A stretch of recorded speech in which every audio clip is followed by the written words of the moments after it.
I grew up an Iowa fan, so being able to watch all the battles, I spoke on it in my letter coming back. I was here when, I'm sorry. God, I know, right? Exactly, right? Keep pointing. But here when they won, I think it was in double overtime.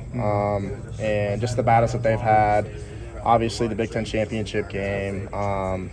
So I know what it's going to entail. So just kind of, for me, I just got to relay that to the teammates, to my teammates. Is there one particular Iowa-Michigan State game that's most memorable to you? For me? Yeah.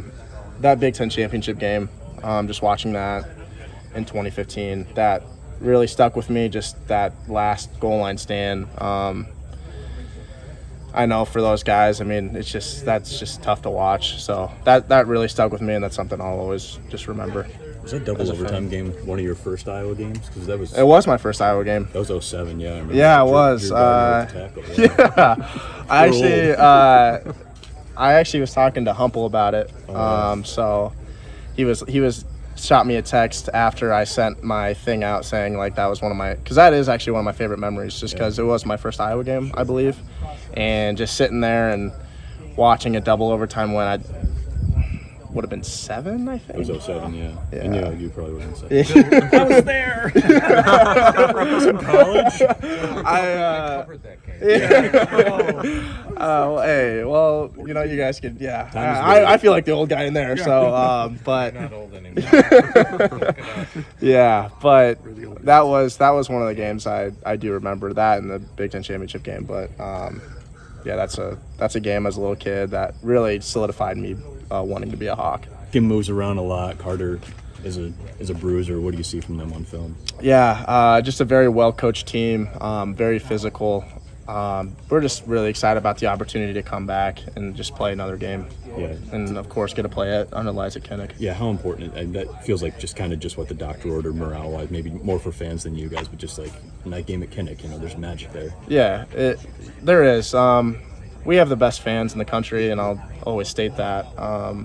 So just being able to play a night game in front of them, it's a tremendous feeling. I'm not sure how many night games I've been able to play, but I always look forward to them. But just staying on the team right now, and Sunday obviously was tough, but we're very excited. We've been very excited and getting after that practice, so we're excited for Saturday. How important is a day like that? I mean, it sucks watching that film, but to just sit for just knowing it's one day and just stew in it and kind of let it become whatever it ends up being. How important is a day like that of just sitting in it? I think it's very important. Obviously, it's super tough to watch film like that. When you get beat 31-0, it's not fun to do, but it's something that you need to do. So just being able to watch that and find the areas that you need to improve in. Everybody needs to improve in areas, so I think that's very important. Just we have a 24-hour rule, whether you win or you lose, just kind of sitting on it, and that just kind of gets you fired up to go practice and go play the next game. Is there like a method to, unfortunately, if you had a couple of these types of losses before, is there like a best method of how to make the most of that 24 hours? I'm not sure if there's